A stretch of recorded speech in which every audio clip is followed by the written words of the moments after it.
दूर काशीपुर छोटे से गांव में मिट्टी की गलियां, खपड़ेल की छतें और चारों ओर खेत खलिहान फैले हुए थीं। उसी गांव के छोर पर रहता था रामलाल। रामलाल गांव का सीधा साधा किसान, जिसने जिंदगी भर हल चलाया, मगर किस्मत के मार से कर्ज में डूब गया। साहूकार लल्लन सिंह का उद्धार उस पर पहाड़ बनकर बैठा था। घर में उसकी भोली भाली पत्नी सीता, जो हर बात पर भगवान का नाम लेती, और उनका एक जवान बेटा सुरेश, जो गांव भर में अपनी मेहनत और जिद के लिए जाना जाता था। उस दोपहर सूरज सर पर चरट रहा था। घर के आंगन में रामलाल अकेले खाट पर बैठा था और थोड़ी दूर उसकी पत्नी सीता चावल का बीज साफ कर रही थी, पर उसकी निगाहें बार बार रामलाल पर जाकर अटक रही थीं। थोड़ी देर बाद वो रामलाल से कहती है, काहे इतना माथा पकड़े बैठे हो जी, सब राम जी संभाल लेंगे। अरे भाग्यवान, अब भगवान कब तक संभालेंगे। अब तो लल्लन सिंह हर रोज दरवाजा खटखटाता है, बोलता है खेत गिरवी रख दे, नहीं तो सब नीलाम कर दूंगा। बिटवा रोज पसीना बहा रहा है खेत में, तो इस बार खेती तो ठीक होगी, उसमें से सब चुका देंगे। खेती से कर्ज चुकता होता तो गांव का आधा किसान आज सड़क पर भीख मांगता ना होता है। तभी दूर से कदमों की आवाज आती है। लल्लन सिंह आता दिखता है। सफेद चमकता धोती कुर्ता और चेहरे पर अकड़, आंखों में तिरस्कार। अरे ओ रामलाल, कहाँ छुपा बैठा है रे तू? रामलाल घबराकर खाट से खड़े होकर कहता है, लल्लन सिंह जी प्रणाम। प्रणाम छोड़, मेरा रुपया कहाँ है? कब से कह रहा हूँ उधारी उतार या फिर खेत मेरे हवाले कर। लल्लन सिंह जी, थोड़ी मोहलत और दे दो। इस बारिश ने धोखा दे दिया है, फसल चौपट हो गई है। अगली बार मेहनत करके सब चुका दूंगा। क्या रे रामलाल, तेरा ये अगली बार सुनते सुनते मेरे कान पक गए। गरीब की जुबान से निकली कसम ज्यों की त्यों टूट जाती है। सुन ले, अगर अगले महीने तक रुपया नहीं मिला तो तेरे खेत पर मेरा झंडा गाड़ दूंगा। आस पड़ोस के 2-3 गांव वाले भी चौपाल से लौटते लौटते रामलाल के आंगन पर रुक गए और तमाशा देखने लगे। रामलाल शर्म से गड़ गया। तभी अंदर से सुरेश निकला। चौड़े कंधे वाला जवान लड़का, माथे पर पसीना चमक रहा था। शायद खेत से सीधा आया था। लल्लन सिंह काका, इतना ताना मार मार के काहे बापू को रुलाते हो? खेत नहीं बिकेगा, ये बात आप गांठ बांध लो। लल्लन सिंह सुरेश की ओर घूरते हुए बोला, अरे छोरे, तेरी औकात क्या है? तेरे बाप का खेत उधार से बंधक है, अदालत से लाऊंगा, हुक्म चलवा दूंगा, तब देखूंगा कैसे बचाता है। सुरेश ने दांत भींच ली और लल्लन सिंह को कहा, जब तक मेरी सांस है खेत की एक टुकड़ा मिट्टी भी तुम्हें छूने नहीं दूंगा। पसीना बहा दूंगा लेकिन खेत नहीं दूंगा। सीता रोने लगी। रामलाल चुप खड़ा रहा। लल्लन सिंह मुंह बिचकाकर बोला, ठीक है छोरे, देखता हूँ तेरी मर्दानगी। महीने भर में कर्जा वापस ना हुआ तो तेरे खेत पे मेरा हल चलेगा। इतना कहकर वो जोर जोर से हंसता हुआ बाहर चला गया। गांव वाले भी खुसुर फुसुर करते हुए चले गए। आंगन में सन्नाटा छा गया। हवा भी जैसे थम गई हो।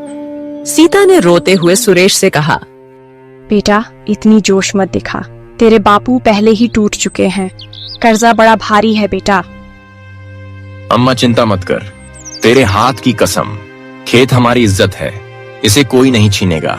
मैं दिन रात काम करूंगा, भले ही तन टूट जाए। रामलाल की आंखों में आंसू ढलक पड़े। उसने कांपते डरते हुए अपने बेटे से कहा, बेटा कसम मत खा, जिंदगी बड़ी बेरहम होती है। खेती आज है, कल बर्बाद हो सकती है। कर्ज बड़ा भंवर है, इसमें अच्छे भले डूब जाते हैं। सुरेश ने पिता की आंखों में झांकते हुए कहा, बापू, तुमने जिंदगी खेतों में गुजारी है, अब मैं तुम्हें किसी के आगे झुकने नहीं दूंगा। खेत मेरा भी है, पसीना मेरा भी गिरेगा, सीता आंचल से आंखें पोंछते हुए बोली, अजी देखो ना छोरा कैसा बोल रहा है। इसका हौसला देख भगवान जरूर राह निकालेगा। रामलाल बिना कुछ बोले चुपचाप खाट पर बैठ गया।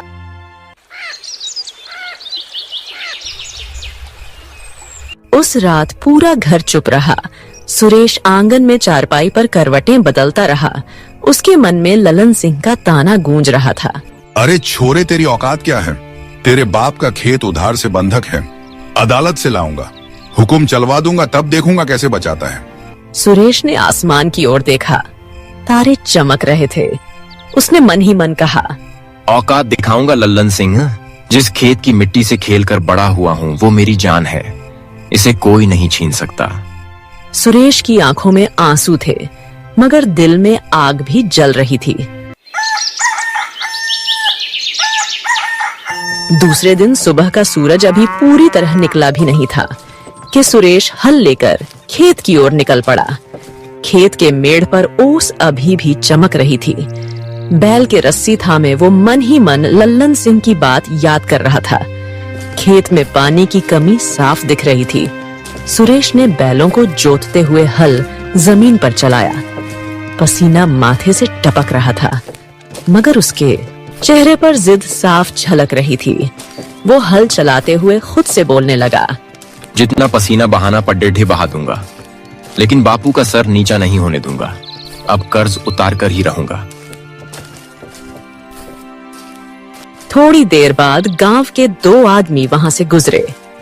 चौपाल की ओर जा रहे थे। खेत में सुरेश को हल चलाते देखा और वहां रुक गए। अरे देखो तो, यह रामलाल का छोरा सोचता है अकेले मेहनत से साहूकार का कर्जा चुक जाएगा। काफी बड़े सपने देख रहा है। हाँ, जवान खून है, जोश में है। 2-4 दिन हल जोतेगा, फिर समझेगा कर्जा खेती नहीं पूरा पहाड़ है। दोनों हंसते हंसते आगे बढ़ गए।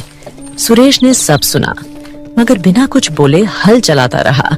उसकी आंखों में आंसू आ गए, मगर उसने पसीने के साथ आंसू भी मिट्टी में मिला दिए। दोपहर तक सूरज आग बरसाने लगा। मिट्टी तपने लगी, बैल भी हाँफने लगे। सुरेश ने बैलों को तालाब की ओर मोड़ा, पानी पिलाया, खुद भी किनारे बैठ गया। तभी गांव का उसका दोस्त राजू वहां आया। अरे सुरेश, तू तो पागल हो गया है। सवेरे से खेत जोत रहा है, थोड़ा आराम कर ले, नहीं तो गिर जाएगा। राजू, अब आराम का समय नहीं है। खेत ही तो सब कुछ है।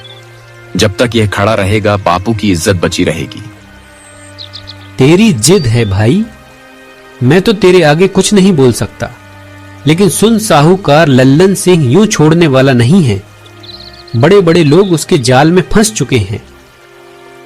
हाँ, फंसे होंगे और लोग, लेकिन मैं नहीं फंसूंगा। देख लेना, ये फसल ही मेरी ढाल बनेगी। शाम होते होते सुरेश खेत से लौटा। उसका पूरा शरीर मिट्टी और पसीने से सना था। सीता दरवाजे पर खड़ी होकर इंतजार कर रही थी। अरे बिठवा, तू पूरा दिन धूप में जल गया। दोपहर को खाना खाने घर आ जाता तो अच्छा रहता। सुरेश ने मुस्कुराने की कोशिश की और सीता से कहा, अम्मा, पेट की आग तो थोड़ी देर दब सकती है, लेकिन मन के अंदर जो आग लगी है वह तो जब फसल आएगी तभी बुझेगी। तब तक मुझे चैन नहीं मिलेगा। बेटा, मैं तुझसे भीख मांगती हूँ, इतनी जान मत खपा। डर लगता है कहीं तुझे कुछ हो ना जाए। अम्मा, मुझे कुछ नहीं होगा, तुम फिक्र मत करो। अगर मैं गिर भी पड़ा तो खेत की मेड़ पर ही गिरूंगा, मगर अब हार नहीं मानूंगा। 2-3 दिन ऐसे ही बीत गए। गांव वाले रोज सुरेश को खेत में जोतते हुए देखते। कुछ हंसते, कुछ तरस खाते। एक दिन दोपहर में ललन सिंह खुद खेत पर आ पहुंचा। उसने सुरेश से कहा, अरे सुरेश, बड़ा जोर लगा रहा है रे। सोचता है यह मिट्टी तुझे रुपया बना देगी, लेकिन सुन, ब्याज दिन पर दिन बढ़ रहा है। फसल होगी भी तो आधा तो मेरे ही घर आएगा। सुरेश ने हल छोड़कर ललन सिंह की ओर देखा। काका, रुपया आपका है, लेकिन मेहनत मेरी है। खेत मेरा है। जब तक मैं जिंदा हूँ कोई इसे नहीं छीन सकता। ललन सिंह ने गुस्से से बोला, देख लूंगा छोरे मर्द बन रहा है। याद रख महीने भर बाद तेरे खेत पे मेरी फसल होगी। सुरेश दांत भेजते हुए बोला। काका, मैंने कसम खाई है, खेत पे हल चलेगा तो सिर्फ मेरा, और पसीना बहेगा भी मेरा। ये मिट्टी मेरे बापू की है, इसे किसी को भी छीनने नहीं दूंगा मैं। लल्लन सिंह ने घूर कर सुरेश को देखा और चला गया।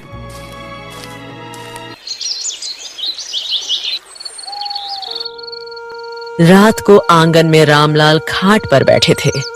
सीता पास में रो रही थी। सीता, मुझे डर लग रहा है। हमारा छोरा पागल हो रहा है। न जाने खेत उसका सहारा बनेगा या जाल। अब तो भरोसा इसी पर है। तुम देख नहीं रहे, हमारे छोरे की आंखों में आग है। शायद भगवान इसी के हाथ से कोई चमत्कार करवाएंगे। सुरेश भी वहीं बैठा सब सुन रहा था। उसने पिता के पास आकर कहा,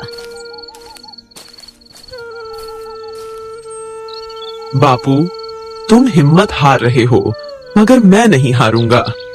उसने आपका अपमान किया है, इसीलिए अब मैं ललन सिंह की हंसी जरूर मिट्टी में मिला दूंगा। ऐसा सुनकर रामलाल की आंखें छलक पड़ी। वो कुछ नहीं बोले। अगले ही दिन से सुरेश ने और भी ज्यादा मेहनत शुरू कर दी। सुबह सूरज उगने से पहले ही उठना, बैलों से खेत को जोतना, पानी से सिंचाई करना, खेत के मेढ़ दुरुस्त करना, सब कुछ अकेले करता। गांव वाले अब मजाक से ज्यादा हैरान होने लगे। ये छोरा तो सच में दीवाना है, दिन रात खेत में पड़ा रहता है। कहीं सचमुच फसल कुछ कर गई तो। दूसरा आदमी चुप रहा। सुरेश की मेहनत अब ताने वालों को भी सोचने पर मजबूर कर रही थी। एक शाम सूरज ढल रहा था। सुरेश खेत के मेढ़ पर बैठा था, तभी राजू फिर आया। भाई, तुझे देख के गांव वाले अब बातें बदलने लगे हैं। लोग कह रहे हैं अगर मेहनत का फल मिलता है तो तुझे जरूर मिलेगा। सुरेश थकान से मुस्कुराया। राजू, यही तो मेरा यकीन है। मेहनत कभी धोखा नहीं देती। देख लेना, ये खेत हमें हरा भरा करेगा। शाम को सुरेश मिट्टी से सना हुआ घर लौटा। रात को सीता ने उसको खाना परोसा और वहीं पास बैठ गई। सुरेश को धीरे से कहा, बेटा, भगवान तेरा साथ दे। तूने खेत की कसम खाई है तो अब हम सब तेरे साथ हैं। सुरेश की माँ की आंखों में देखकर सुरेश ने कहा, अम्मा, यही हौसला चाहिए। देखना, खेत लहलहाएगा और बापू का सर भी जरूर ऊंचा होगा। रामलाल घाट पर बैठे सब सुन रहे थे। उनके दिल में अब थोड़ी सी उम्मीद की लौ जल उठी। दूसरे दिन गांव के चौपाल पर बड़ी भीड़ लगी थी। पीपल के पेड़ के नीचे बुजुर्ग और गांव वाले इकट्ठा हुए। साथ ही गांव का सरपंच और लल्लन सिंह साहूकार भी वहां था। रामलाल, उसकी पत्नी और सुरेश भी वहां आ पहुंचे। लल्लन सिंह बीच में खड़ा होकर ऊंची आवाज में बोला, रामलाल का कर्जा सिर चढ़ गया है। अब पंचायत ही तय करे, या तो वह रुपया दे या उसका खेत मेरे नाम लिखे। रामलाल सर झुकाए खड़ा था। सीता थोड़ी दूरी पर खड़ी थी। आंखों से आंसू बह रहे थे। सुरेश पास ही खड़ा था। सरपंच ने रामलाल से कहा, रामलाल, ये क्या है? तुमने सचमुच अब तक रुपया नहीं चुकाया? रामलाल का गला सूख गया। उसके गले से शब्द नहीं निकल पाए। अरे सरपंच जी, इतना पूछने की क्या जरूरत है? पूरा गांव जानता है यह खेत अब लल्लन सिंह का ही होगा। आज तक साहूकार का कर्जा कौन चुका पाया है? भीड़ में हल्की हंसी फुसफुसाहट हुई। यह सुनकर सुरेश गुस्सा होकर तेज आवाज में कहने लगा, चुप रहो सब। खेत अभी भी हमारा है। जब तक मेरी सांस चल रही है, कोई इसे नहीं छीन सकता। लल्लन सिंह उसकी ओर घूरते हुए सबको कहने लगा, अरे सुन रहे हो सब? छोरा बहुत बहादुरी झाड़ रहा है। कहता है कि खुद को बेच देगा मगर खेत नहीं देगा। हाँ, बेच दूंगा मगर खेत नहीं दूंगा। खेत मेरी माँ है, कोई इसे छू भी नहीं सकता। चौपाल में सन्नाटा छा गया। सब हैरानी से सुरेश को देखने लगे। उस रात सुरेश और भी ज्यादा टूट चुका था। मगर जिद कम नहीं हुई। गांव वालों की हंसी उसके कानों में गूंज रही थी। वो देर रात को ही खेत पर चला गया। चांदनी में अकेले हल के पास बैठ गया और खुद से ही बुदबुदाने लगा। सब हंस रहे हैं मुझ पर, लेकिन देखना, यही लोग एक दिन मेरी मेहनत को सलाम करेंगे।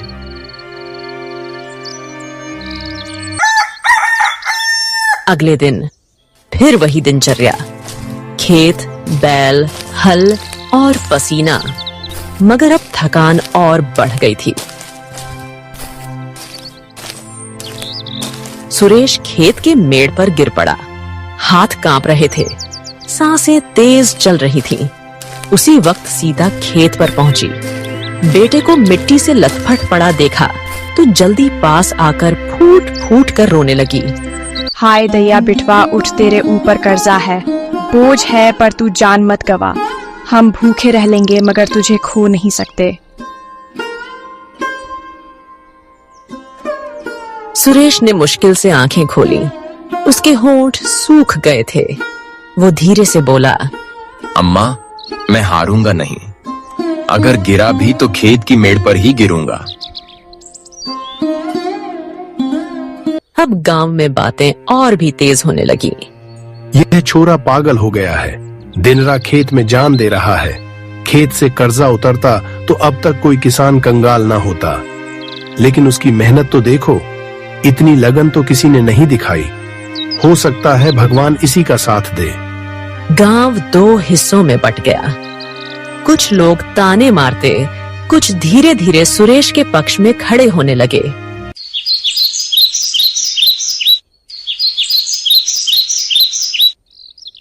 थोड़े दिन बाद एक शाम चौपाल पर फिर पंचायत लगी। लल्लन सिंह ऊंची आवाज में सरपंच से बोलने लगा, अब तो आखिरी फैसला कर ही दो, वरना मैं उस रामलाल के छोरे को ना खेत पर हल चलाने दूंगा और ना ही फसल काटने। कर्जा लौटाओ वरना खेत मेरा। लल्लन काका, खेत पर हल चलेगा तो सिर्फ हमारा। तुम चाहे कितनी बार पंचायत लगा दो, मैं डटकर खड़ा रहूंगा। और हाँ, खेत में अब फसल लहरा रही है, हम आपका कर्जा जल्दी ही चुका देंगे। छोरे जिद ही तुझे बर्बाद करेगी। और हाँ, 1 महीने की मोहलत पूरी होने वाली है, उससे पहले मेरा रुपया लौटा देना, समझे? सिर्फ बड़ी बड़ी बातों से कुछ नहीं होता। इतना कहकर लल्लन सिंह वहां से चला गया। सभी गांव वाले भी चुपचाप घर लौट गए। उस रात रामलाल बहुत देर तक खामोश रहा। खाट पर बैठकर सोचता रहा। अंत में बोला, सीता, मुझे डर है कहीं बेटा खुद को मिट्टी में ना मिला दे। उसकी जिद उसे खा जाएगी। राम, यही तो उसकी ताकत है। तुम देखना, एक दिन यही जिद हमें सम्मान दिलाएगी। रामलाल ने लंबी सांस ली। अंदर से वह भी बेटे पर गर्व करने लगा। सुरेश रात को आंगन में खटिये पर लेट रहा था। उसने लेटे तारों की ओर देखा और धीरे धीरे बुदबुदाने लगा, हे भगवान, मुझे तोड़ मत देना। माँ बाप की इज्जत का सवाल है, खेत बचाना ही मेरी जिंदगी है। उसकी आंखें भारी हो गई, मगर दिल का बोझ नींद से भी बड़ा था। दूसरे दिन सुबह खेत के मेड़ पर खड़ा सुरेश दूर तक फैली हरियाली देख रहा था। गेहूं की बालियां हवा में झूम रही थीं। चेहरे पर थकान के बावजूद संतोष दिख रहा था। हे धरती माँ, तूने मेहनत का फल दिखा दिया। अब यह फसल ही हमारी इज्जत बचाएगी। इतने में राजू खेत पर आ पहुंचा। उसने हंसते हुए चारों ओर देखा और सुरेश से कहा, अरे वाह भाई, तेरे खेत की तो रंगत ही बदल गई। सच कहूँ, इतना हरा भरा खेत गांव में किसी का नहीं है। राजू, ये मेरे खून पसीने का रंग है। मैं तो दिन रात मिट्टी में घुल गया हूँ। हाँ भाई, गांव वाले अब धीरे धीरे तेरी तारीफ करने लगे हैं। कल ही चौपाल पर लोग कह रहे थे कि अगर मेहनत रंग लाती है तो सुरेश का खेत जरूर लहलाएगा। ऐसा सुनकर सुरेश की आंखें चमक उठी।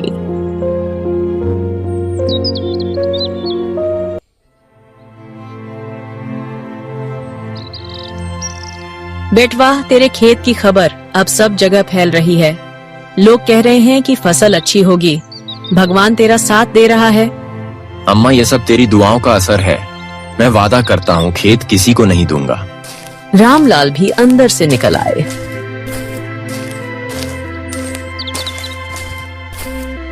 लंबे समय बाद उनके चेहरे पर मुस्कान दिखी।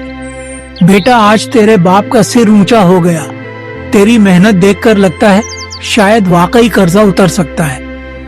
बापू, जब तक मैं जिंदा हूँ आपको किसी के आगे झुकने नहीं दूंगा।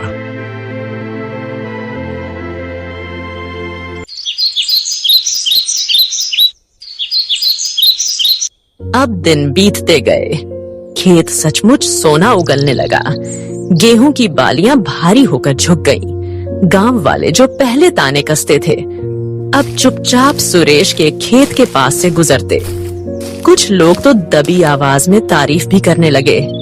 एक दिन चौपाई पर ही दो बुजुर्ग बात कर रहे थे। सुरेश की मेहनत का असर देख रहे हो। लगता है भगवान ने उसकी सुन ली। हाँ, अब तो लोग भी कह रहे हैं कि छोरा कुछ कर दिखाएगा। अब लल्लन सिंह भी परेशान होगा क्योंकि उसकी नजर रामलाल के कर्ज से ज्यादा उसकी जमीन पर जो थी। अब लल्लन सिंह यह देखकर भीतर ही भीतर खौल रहा था।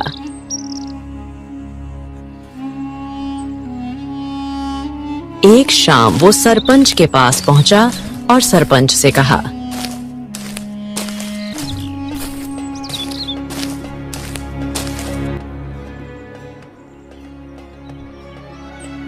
सरपंच जी, रामलाल का खेत तो अब हरा भरा हो गया है, मगर मेरा रुपया अभी भी अटका है। ब्याज जोड़ो तो कर्जा और बढ़ गया है। पाप पंचायत में ऐलान कर दो कि जब तक रुपया ना चुकता हो खेत पर उसका कोई हक नहीं। लल्लन सिंह, तेरी बात सही है कि रुपया बकाया है, मगर उसका छोरा दिन रात मेहनत कर रहा है। अब गांव वाले भी उसके साथ खड़े होने लगे हैं। तू कुछ नरमी दिखा भाई। नरमी? सरपंच जी, मैं तो ब्याजखोर हूँ। अगर नरमी दिखाऊंगा तो लोग मुझे ही खा जाएंगे। तुम सिर्फ पंचायत बुलाओ और फैसला कराओ, बस। अगले दिन पंचायत बुलाई गई। पूरा गांव जमा हुआ। सुरेश और रामलाल भी वहां पहुंचे। सरपंच जी, खेत चाहे हरा हो गया हो, मगर रुपया अभी तक नहीं लौटा। ब्याज जोड़ो तो 2 गुना कर्जा है। खेत अब मेरा होना चाहिए। आप जमीन के कागजात मंगवाओ और मुझे फैसला करके दो। काका, रुपया बड़ा होगा मगर उससे भी बड़ा पसीना मैंने बहाया है। खेत मेरी जान है, मैं इसे कभी नहीं दूंगा। और वैसे भी महीनों की मोहलत में अभी 7 दिन बाकी हैं। भीड़ में खुसुर पुसुर होने लगी। कुछ लोग सुरेश की हिम्मत की तारीफ कर रहे थे, कुछ लल्लन सिंह की बातों से डर रहे थे। तभी सरपंच ने लल्लन सिंह को कहा, लल्लन सिंह, जब तक फसल ना बिके तब तक कैसे रुपया चुकाया जाएगा? अब थोड़ा इंतजार करना ही होगा। लल्लन सिंह ने आंखें तरेरी और सुरेश की ओर इशारा करते हुए कहा, ठीक है, मैं इंतजार कर लूंगा, लेकिन याद रखना, अगर 7 दिन के अंदर पैसे ना लौट आए तो पंचायत खुद खेत मेरे हवाले करेगी। इतना कहकर लल्लन सिंह गुस्से में वहां से चला गया।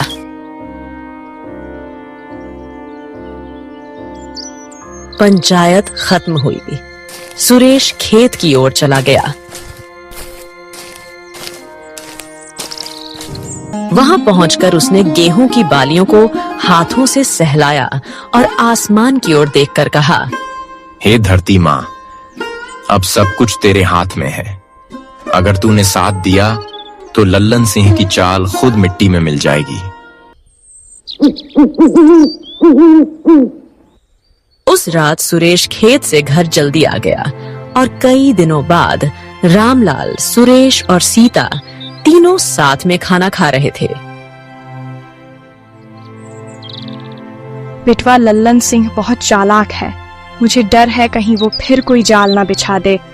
अम्मा, जाल चाहे कितना भी बड़ा हो, मेहनत की तलवार उसे काट देगी। तू बस दुआ करती रहे। सुरेश, आज पहली बार मुझे लग रहा है कि तू सचमुच खेत बचा लेगा। बापू, यह सब तुम्हारी दुआ और अम्मा का आशीर्वाद का कमाल है। अब यह फसल ही हमारी ढाल बनेगी और जब तक यह फसल खड़ी है हमारे हौसले भी खड़े रहेंगे।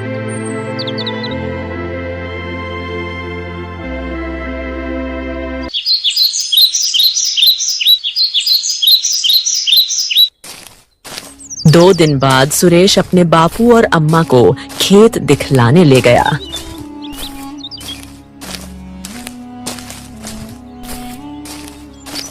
खेत में सुनहरी फसल लहरा रही थी।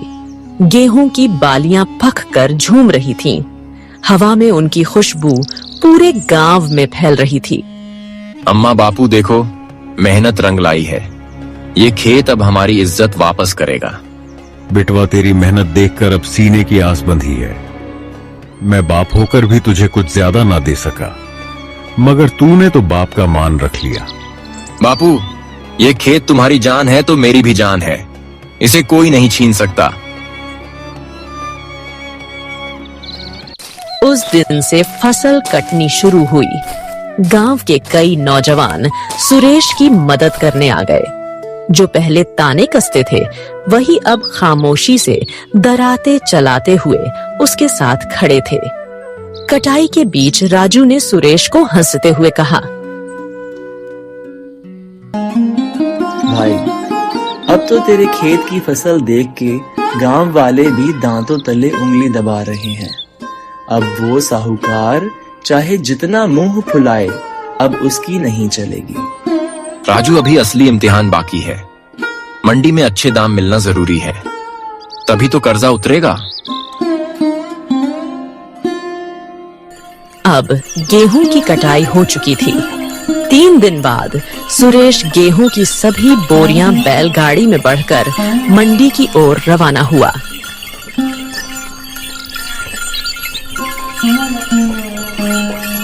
मंडी में भीड़ लगी हुई थी। व्यापारी सुरेश के गेहूं तोल रहा था। सुरेश के दिल की धड़कन तेज हो गई। व्यापारी ने गेहूं देखकर कहा, भाई, ऐसा गेहूं तो पूरे इलाके में किसी के पास नहीं है। इसका दाम अच्छा मिलेगा। ऐसा सुनकर सुरेश की आंखों में चमक आ गई। कई घंटों की भागदौड़ के बाद जब आखिरी बोरी भी बिक गई, तो व्यापारी ने गिनकर रुपयों की गठरी सुरेश को थमा दी। सुरेश कांपते हाथों से रुपया पकड़ रहा था। उसकी आंखों में आंसू भर आए। वो मन ही मन कहने लगा, हे भगवान, अब बापू का सिर ऊंचा होगा। अब कोई हमें ताने नहीं मारेगा।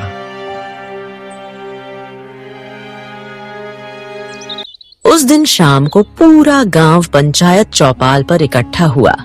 सुरेश, रामलाल और सीता भी पहुंचे। लल्लन सिंह पहले से ही वहां खड़ा था। उसने सरपंच से कहा, सरपंच जी, आज फैसला हो जाना चाहिए। कल आखिरी दिन है मोहलत का। अब यह मेरा रुपया लौट आएंगे या मैं इसका खेत ही छीन लूं। यह सुनकर सुरेश आगे बढ़ा। उसके हाथ में रुपयों की गठरी थी।